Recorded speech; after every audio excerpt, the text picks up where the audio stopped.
ہوس کا مریض نہیں بنا رہا اسلام آپ کو. اسلام کہہ رہا ہے پیسہ کماؤ, دل میں جگہ نہیں دو. دل میں دنیا کیا ہے؟ مسافر خانہ. بار بار جو میں مثال دیتا ہوں, آپ بزنس کلاس میں جاؤ ٹرین میں, اچھا سفر گزرے گا آپ کا, لیکن اس بزنس کلاس سے دل تھوڑی لگاؤ میرے بھائی کہ یہ سیٹیں کتنی اچھی اور یہ ایئر کنڈیشن ہائے, میرا دل ہی نہیں چاہ رہا میں یہاں سے اتروں. جہاز میں جا رہے ہو, ایئر ہوسٹس پہ دل آ گیا آپ کا, یار میری والی تو ہے نہیں, یہ کتنی اچھی بٹن دباؤ, چائے پیش کر رہی ہے, شربت پیش کر رہی ہے, میں نہیں جا رہا, میں نہیں جا رہا. اگلا بولے گا بھائی تو پاگل ہے کیا, یہ مسافر خانہ ہے بھائی, تھوڑی دیر کے لیے تیرے پاس پیسہ زیادہ تھا تو چل جہاز میں آ گیا, ورنہ بس میں چلا جاتا. نہ بس سے دل لگانا ہے نہ جہاز سے. اور جہاز میں بیٹھا ہوا آدمی ان لوگوں پہ رش کر رہا ہے, ان کو جو بیچارے بس میں جا رہے ہیں, ٹرین میں جا رہے ہیں, ابے اکانومی کلاس میں جا رہے ہیں, ان کا دیکھو ناکام دنیا کے گھٹیا لوگ. تو عقل مند کیا کہے گا, بھائی منزل 24 گھنٹے کے بعد تو بھی وہیں پہنچے گا جہاں تو 1 گھنٹے میں جہاز میں پہنچ رہا ہے, منزل دونوں کی کیا ہے, سیم ہے. تو سفر پہ تھوڑی فخر کیا جاتا ہے. تو پیسہ پیسہ پیسے کی بکواس تو بہت ہو رہی ہے.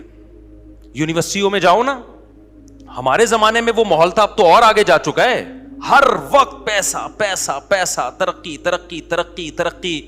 کوئی یونیورسٹی میں پروفیسر یہ نہیں بتا رہا کہ دنیا مسافر خانہ ہے, بیٹا اس سے دل مت لگاؤ. کوئی پڑھ لیا ٹھیک ہے, نہیں پڑھا تو بھی کوئی ٹینشن نہیں, ٹماٹر بیچے, وہ کچھ نہیں ہوتا بیٹا. یہ ٹماٹر بیچنے والے ناکام نہیں ہیں. اگر یہ ایمانداری سے بیچیں گے, یہ قیامت میں ان کے چہرے سفید ہوں گے, تمہارے کالے سیاہ ہوں گے.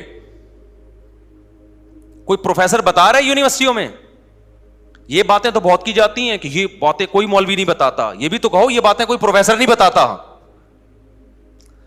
نہیں, یہ بات میرا خیال ہے علماء پہ تو طنز بہت ہوتا ہے. میں یہ بات بتا رہا ہوں, کوئی مولوی نہیں بتائے گا. لیکن کچھ اچھی باتیں ہیں جو پروفیسروں کو بھی بتانی چاہیے, لیکن کوئی پروفیسر نہیں بتاتا. خود پروفیسر ڈپریشن میں نفسیاتی ڈاکٹر خود ڈپریشن میں جا رہے ہیں, کیونکہ وہ کہہ رہے ہیں ہم نے نفسیات پڑھی تھی اتنی محنت سے کہ ہم لوگوں کو ڈپریشن سے نکالیں گے اور اس کے ہم پیسے لیں گے. لوگ ڈپریشن میں جا ہی نہیں رہے, ان کو اس بات کی ڈپریشن ہو رہی ہے, پیشنٹ ہی نہیں آ رہے. یا سارے ڈپریشن میں جا رہے ہیں لیکن وہ ادھر اس کو اس بات کی ڈپریشن ہو رہی ہے کہ پبلک ڈپریشن میں کیوں نہیں آ رہی ہے. یار نہیں بھی ہو رہی تو ہوگی نا اس بات کی اس کو, اگر بالفرض نہیں ہو رہی تو کسی ڈاکٹر کو اگر ڈپریشن کے مریض نہ ملے تو وہ تو اسی بھی ڈپریشن میں, نے یار پڑھا ہوا سارا میرا برباد ہو گیا. میرے پاس آئے گا, میں کہوں گا کوئی بات نہیں, ٹماٹر بیچ یار, تو ٹھیلا لگا, تو نے نفسیات پڑھی ہے اور کوئی تجھے نفسیات کا پیشنٹ نہیں مل رہا, یا مل تو رہے ہیں لیکن وہ تو ان کا علاج نہیں کر پا رہا, وہ کہنے پھر بھی ٹھیک نہیں ہو رہے, ہم نہیں آ رہے, یا تجھے تمہاری مرضی کی فیس نہیں دے رہا, تو تم یہ کام چھوڑ کے کیا لگاؤ, ٹماٹر بیچو. نفسیاتی ڈاکٹر کر لے گا, کہہ رہا ہے بھائی میں ڈپریشن سے مر جاؤں گا. ابے تو اس کا مطلب جب تو خود اپنے آپ کو ڈپریشن سے نہیں بچا سکتا تو دوسروں کو کہاں سے بچائے گا تو.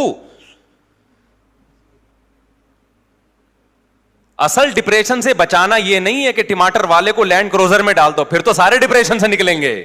اصل تو یہ ہے کہ جس حال میں, کیونکہ خدا ہم سے اپنی مرضی کے مطابق معاملہ کرتا ہے, ہماری چاہتوں کے مطابق معاملہ. ہر ٹماٹر والا چاہتا ہے کہ میں لینڈ کروزر میں گھوموں, لیکن خدا کی مرضی ہوتی ہے تو گھما دیتا ہے, نہیں ہوتی تو نہیں گھما. تو نفسیاتی ڈاکٹر کا کام یہ نہیں ہے کہ جو غریب ہے اس کی ڈپریشن پیسے دے کے ختم کرے, اس کا کام یہ ہے کہ غریب کو غربت ہی میں ڈپریشن سے بچائے. تو کوئی نفسیاتی ڈاکٹر سے پوچھ لے کہ حضرت اگر آپ غریب ہو گئے تو یہ فارمولا آپ پہ فٹ ہوگا, وہ کہے گا ہاں, تو آپ کو ٹھیک ہے, آپ یہاں سے نکلو, ٹماٹر بیچو, اب ٹماٹر بیچو. ٹھیک ہے, کوئی یہ صحیح نہیں ہے کہ کلینک بند کر کے وہ ٹماٹر بیچے, لیکن حالات ایسے آ سکتے ہیں کہ نہیں آ سکتے. آپ اس سے یہ کہیں کہ فرض کریں ڈاکٹر صاحب اگر آپ غریب ہو گئے اور سارا مال آپ سے چھن جائے, کلینک بند ہو جائے اور آپ کو ٹماٹر بیچنے پڑیں, تو جس چیز کے ذریعے آپ سامنے والے کو موٹیویٹ کر رہے ہو وہ کہانیاں سنا کے آپ اپنی آپ کو موٹیویٹ کر سکتے ہو اس وقت, تو اس کا ضمیر کہے گا بالکل بھی نہیں. اس کا مطلب ان تلوں میں تیل بولو نہیں ہے. اسلام نے بتایا بھائی قبرستان جاؤ, ٹھیک ہے نا, بولو یار ٹماٹر بیچ کے بھی ادھر ہی آنا ہے, خزانے کما کے بھی ادھر ہی آنا ہے. اور کتنی پیاری مثال دی ہے قرآن میں, مجھے تو اتنا مزہ آتا ہے یار. ہم جب مولوی بنے نا تو ہمارے لیے, میں اس پہ اس لیے بھی زیادہ بولتا ہوں, ہمارے لیے یہی چیلنج تھے, تو ہمیں یہی چیزیں سمجھا دی حضرت نے ہمارے لیے. تو میں تو بالکل, ہمارے خاندان میں پہلے تو علماء گزرے ہیں, لیکن یہ جو نئی جنریشن ہے اس میں تو مولوی بننا ایک بہت بڑا عیب سمجھا جاتا ہے. اب میرے خاندان میں میرے کزن آرمی میں آفیسر ہیں, 2 کزن ہیں میرے, میرا خیال ابھی کرنل بن گئے ہوں گے, اور ڈاکٹر ہیں, انجینئر ہیں, اچھے, ہمارا ایجوکیٹڈ خاندان ہے, پڑھا لکھا خاندان ہے. مجھے خیال آیا مولوی بننے کا. جب میں مدرسے گیا تو سب سے بڑا سوال یہ ہے کوئی ڈگری کیا ہوگی آپ کے پاس, اس کی ویلیو کیا ہوگی, پیسہ کیا ہوگا, کماؤ گے کہاں سے, کھاؤ گے کہاں سے. سب سے بڑے سوالات ہی بڑے بڑے پہاڑ تھے سوالوں کے. تو ہمارے حضرت فرمایا دنیا کیا ہے بھائی, مسافر خانہ ہے, ٹھیک ہے نا. ہم نے اس وقت سے انجوائے کر رہے ہیں الحمدللہ, اور انجوائے کے نام پہ منہ بھی چڑھا رہے ہیں لوگوں کا. انجوائے کے نام پہ. ابھی کچھ دن پہلے میں کسی مولوی صاحب کے پاس بیٹھا ہوا تھا, انہوں نے کہا یار تم کیا کرتے ہو. میں نے کہا مجھے تو اللہ نے ایسے کھلایا ہے کہ میں آگے آگے بھاگ رہا ہوں, رزق میرے پیچھے پیچھے بھاگ رہا ہے. مجھے تو اللہ نے ایسے کھلایا بھائی. ہم نے تو ابھی تک اللہ کا شکر ہے مولوی بنتے ہوئے بھی غربت نہیں دیکھی. آپ کہہ سکتے ہو شاید جب میں مولوی بن رہا تھا مدرسے میں 8 سال, تو کروڑوں روپے مجھے گھر سے جیب خرچی ملتی تھی. میں جب بتاتا ہوں نا اپنے پرانے حالات کہ میرے پاس اس کے پیسے بھی نہیں تھے, اس کے پیسے بھی نہیں تھے, اس کا مقصد یہ نہیں ہوتا کہ میں اس وقت اپنے آپ کو غریب سمجھتا تھا. الحمدللہ میں اس وقت بھی اپنے آپ کو دولت مند سمجھتا تھا کہ میری ضرورت اتنی بھی نہیں ہے, پھر بھی مجھے اللہ یہ ضرورت پوری کر رہا ہے. نہیں ہے یہ بات, میرا خیال ہے. ہم جب مدرسے میں گئے, دوپہر کھانا 11 بجے لگتا تھا وہاں پہ. میں سوچتا تھا کہ یار میرے تو یہ بھی اوقات نہیں تھی کہ مجھے دوپہر کھانا ملے. کھانا کیا کر رہا ہے, مل رہا ہے مجھے, اور مزہ بھی آ رہا ہے کھانے میں. تو اللہ نے میری یہ ضرورت, حالانکہ اس کھانے کے ہم پیسے بھی جمع کراتے تھے, میرے والد صاحب پیسے دیتے تھے اس کھانے کے. یار اللہ مجھے کھانا کھلا رہا ہے, حالانکہ میں جاب نہیں کر رہا, میں تو پڑھ رہا ہوں, پھر بھی مجھے ایک وقت کا کھانا.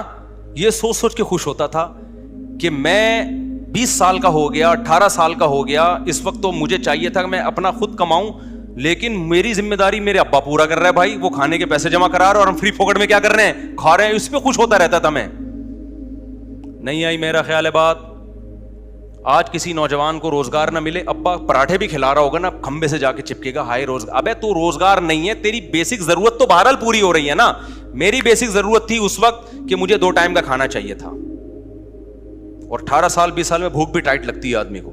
مجھے 2 ٹائم کا کیا چاہیے تھا, کھانا. مجھے مدرسے میں وہ مل رہا تھا, میں اس پہ خوش ہوتا تھا. یار اللہ کا دیا بہت کچھ ہے یار. اور بھوک لگتی تھی, 11 بجے ہوتا تھا کھانا, کیونکہ پھر قیلولہ ہوتا تھا, اور ایک عشاء سے 20 منٹ پہلے, آدھا گھنٹہ پہلے. ایسی بھوک میں تگڑ تگڑ بھاگتے تھے ہم کچن کی طرف نا. کبھی دال پکی ہوتی تھی, ایک دن دال تھا, ایک دن سبزی تھی, ایک دن ہفتے میں ایک دن گوشت تھا, کدو تھے, اور اللہ بھلا کرے کڑھی پکتی تھی ایک دن منگل کے دن. اب تک جامع رشید میں منگل کو کڑھی پکتی ہے. بھوک لگتی تھی, بڑا مزہ آتا تھا کھانے میں. حالانکہ گھر میں ہم اس سے زیادہ اچھے کھانے کھانے کے عادی تھے, لیکن پورا ہفتہ ہم مدرسے میں ہی رہتے تھے. ہمیں تو اس پہ خوشی, یار ہم کچھ کر نہیں رہے پھر بھی فری پھوکٹ کا کیا مل رہا ہے, ابا کے خرچے پہ کیا مل رہا ہے, کھانا. اور ابا کی محبت بھی پھوٹتی تھی دل میں. ایک ایک نوالے پہ ابا کو یاد کرتے تھے, یار یہ ابا ہے جو ہمیں کھلا رہا ہے. آج ابا خدا کی قسم بچوں کی تعلیم پہ لاکھوں روپے خرچ کر رہا ہے, اور بیٹا باپ کو باپ ماننے کے لیے تیار نہیں ہے, پھر بھی ناشکری کرتا ہے, ابا تو نے میرے لیے یہ کیا, تو نے میرے لیے کیا کیا.